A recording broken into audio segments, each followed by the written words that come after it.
بسا اوقات بہت سی محنتوں کا نتیجہ انسان دیکھتا ہے کہ ضائع چلا گیا.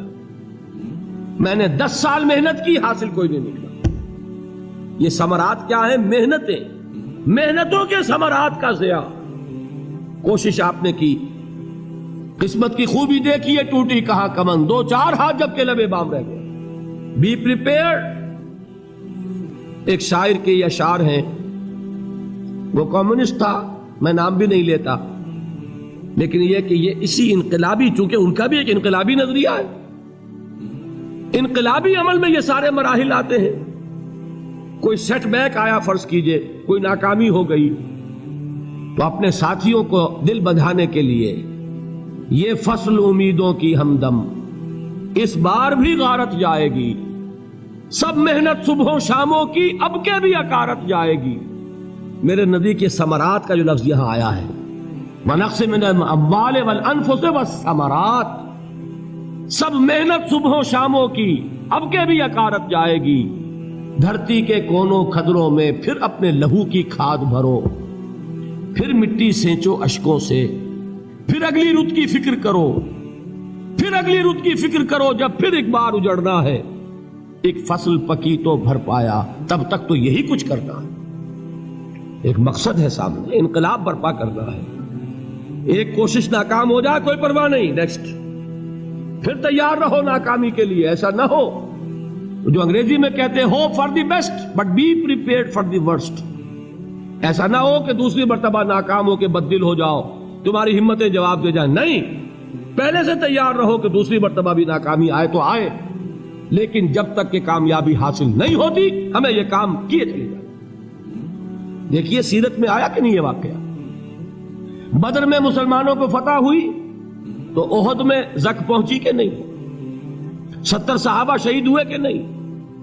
اگر ان کی ہمتیں جواب دے جاتی تو گاڑی کیسے چلتی آگے؟ تو فرمایا وَلَنَبْلُوَنَّكُمْ بِشَيْءٍ مِّنَ الْخَوْفِ وَالْجُوعِ وَنَقْصٍ مِّنَ الْأَمْوَالِ وَالْأَنفُسِ وَالثَّمَرَاتِ.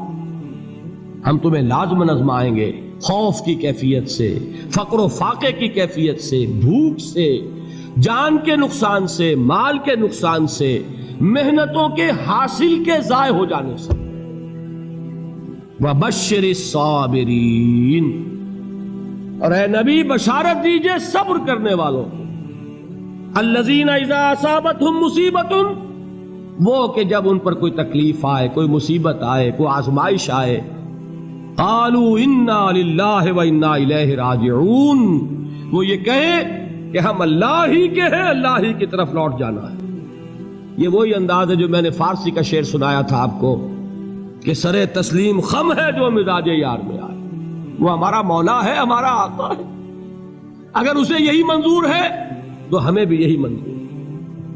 میں نے تسلیم و رضا کی بات کی تھی نا، آپ کو کچھ شعر سنائے تھے. ایک شعر اور سنیے، اور یہ کس کا ہے؟ محمد علی جوہر کا.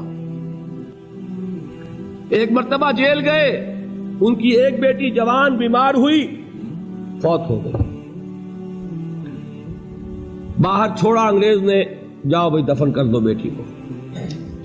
دوسری مرتبہ جیل گئے، دوسری جوان بیٹی اسی مرض میں مبتلا ہوئی. اب یہ جیل میں ہے، خبر پہنچی کہ دوسری بیٹی کے اوپر بھی اسی مرض کا حملہ ہوا ہے. ایک نظم لکھی ہے جس کا آخری شعر یہ ہے، تیری صحت ہمیں منظور ہے لیکن اس کو نہیں منظور تو پھر ہم کو بھی منظور نہیں. یہ ہے، جب تک یہ کیفیت نہ ہو اس میدان میں آدمی ثابت قدم نہیں رہ سکتا کہ میرے رب کو اگر یہ منظور ہے تو یہی مجھے منظور ہے، اور تیری صحت ہمیں چاہیے تو ضرور، لیکن ہمارے رب کو منظور نہیں تو ہمیں بھی منظور. راضی برضائے رب. وَبَشِّرِ الصَّابِرِينَ الَّذِينَ إِذَا أَصَابَتْهُمْ مُصِيبَةٌ قَالُوا إِنَّا لِلَّهِ وَإِنَّا إِلَيْهِ رَاجِعُونَ. نہ شود نصیب دشمن کے شود ہلاک تیغت، سر دوستہ سلامت کے تو خنجر آزمائی. اولئک علیہم صلوات من ربہم ورحمہ، یہی ہے وہ لوگ جن پر ان کے رب کی طرف سے عنایتیں ہیں اور رحمتیں ہیں. وَأُولَٰئِكَ هُمُ الْمُهْتَدُونَ، اور یہی ہے وہ لوگ جو کامیاب ہونے والے ہیں، ہدایت پانے والے، ہدایت یافتہ. اسی سورہ بقرہ میں ذرا آگے چل کر، یہ تو ہے 20واں رکوع، 19واں رکوع. 21ویں رکوع کی پہلی آیت ہے لیس البر ان تولوا وجوہکم قبل المشرق والمغرب ولكن البر من آمن بالله واليوم الآخر والملائكة والكتاب والنبيين وآتى المال على حبه ذوي القربى واليتامى والمساكين وابن السبيل والسائلين وفي الرقاب وأقام الصلاة وآتى الزكاة والموفون بعهدهم إذا عاهدوا والصابرين في البأساء والضراء وحين البأس. اب یہ آیت جو ہے سورۃ العصر میں جو مضامین آئے تھے سارے اس میں موجود ہیں.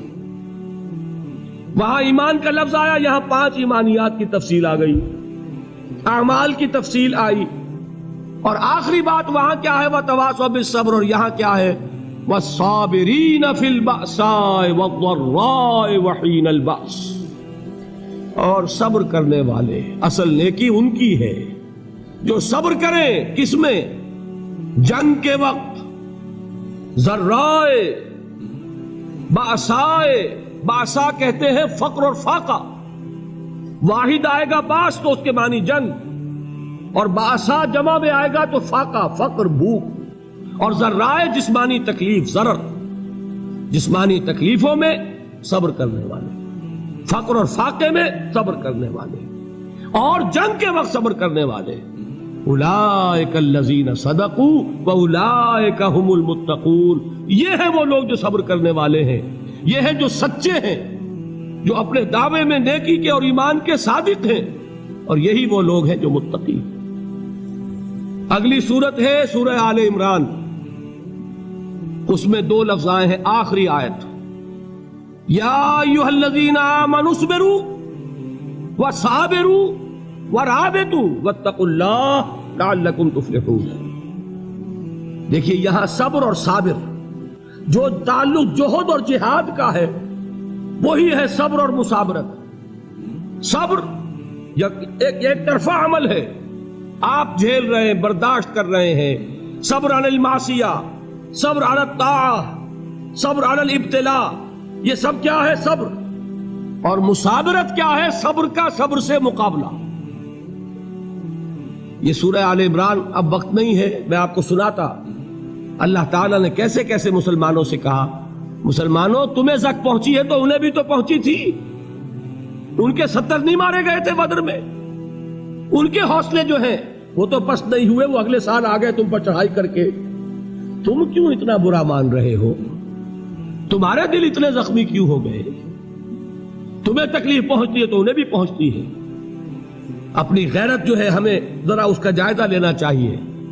لوگ باطل نظریات کے لیے کتنی قربانیاں دے رہے ہیں، لوگ باطل چیزوں کے فروغ کے لیے کتنی محنتیں کر رہے ہیں. جیسا کہ میں نے ابھی کہا تھا، اسی غیرت کو چیلنج کرنے کے لیے، ذرا آپ کی حمیت دینی کو جوش دلانے کے لیے. قادیانی نوجوان کتنی تعداد میں اپنے آپ کو دین کے لیے وقف کرتا ہے، اور آپ کتنے نوجوان ہیں جو اپنے آپ کو دین کے لیے وقف کر دیں، اور ہوں وہ کھاتے پیتے گھرانوں کے لوگ. یہ نہیں ہے کہ اگر کوئی اور کام نہیں کر سکتا تو پھر یہ ہے کہ وہ دین کے کام میں لگ جائے. باصلاحیت لوگ، کھاتے پیتے لوگ، ذہنی استعداد رکھنے والے لوگ، اونچے گھرانوں کے لوگ، وہ وقف کریں اپنے آپ کو دین کے لیے. اس کے بغیر کیسے باہر آ جائے گی، کیسے رونق آ جائے گی؟ تو دنیا میں باطل نظریات والے جو ہیں، یہ بات کہی گئی ہے مسلمانوں تم اگر توحید کے لیے لڑ رہے ہو، دیکھتے نہیں ابو جہل کو، اس نے گردن کٹوائی ہے شرک کے لیے، شرک کے لیے گردن کٹوائے، اور تم توحید کے لیے گردن کٹوانے کو تیار نہ ہو. اس نے گردن کٹوائی کہ نہیں کٹوائی؟ اور کس طرح کٹوائی ہے؟ کیونکہ بڑا متکبر قسم کا، فرعون قسم کا شخص تھا. جب گردن کاٹنے لگے تو کہتا ہے ذرا نیچے سے کاٹنا، تاکہ جب تم نیزے کے اوپر چڑھاؤ میرے سر کو تو اونچا نظر آئے، معلوم ہو سردار کا سر. وہ بدبخت مرتے ہوئے بھی جو اس کی کیفیت تھی نا، اس کو ذہن میں رکھیے. تو یہ اس لوگوں نے قربانیاں دی، جانے دی. تو فرمایا اگر تم ان سے زیادہ قربانی نہیں دو گے، جو نوٹ کر لیجئے اس کو، مجرد اگر حق کو غالب کرنا اللہ کے ذمے ہو تو آنے واحد میں غالب کر دے گا، تمہیں تکلیف ہی دینے کی ضرورت نہیں. سمجھ رہے؟ کیا اللہ کے مقابلے میں کوئی باطل کی طاقت ٹھہر سکتی ہے؟ یہ تمہارے ایمان کا امتحان ہے، یہ تمہارے خلوص کی آزمائش ہے، یہ تمہارے امتحان کا ثبوت درکار ہے کہ اللہ تعالیٰ دیکھنا چاہتا ہے تم اس کے لیے اپنی جانیں قربان کرنے کو تیار ہو کہ نہیں، تم اس کے لیے تن من دھن لگانے کو تیار ہو کہ نہیں۔ اور یہ جان لو کہ اگر کفار اور مشرکین اور ملحدین اور باطل نظریات والے وہ جو کچھ قربانیاں اپنے باطل نظریات کے لیے دے رہے ہیں ان سے زیادہ اگر تم نہیں دو گے تو حق غالب نہیں ہوگا۔ انہوں نے جو صبر کیا ہے اپنے باطل نظریات پر، اگر تم اس سے زیادہ صبر کا ثبوت نہیں دو گے اپنے اس حق پر تو حق غالب نہیں ہوگا۔ اس لیے فرمایا یا ایھا الذین آمنوا اصبروا وصابروا، نہ صرف یہ کہ صبر کرو بلکہ صبر میں اپنے دشمنوں سے آگے نکلو، ان کے صبر سے بڑھ کر صبر کرو۔ ورابطوا، مرابطہ کہتے ہیں چوکس رہنا، ہوشیار، پہرا دو، ایسا نہ ہو کہ دشمن جو ہے غفلت میں تمہارے اوپر کوئی حملہ جو ہے کر بیٹھے۔ واتقوا اللہ، اور اللہ کا تقوی اختیار کرو، لعلکم تفلحون، تاکہ تم فلاح پاؤ۔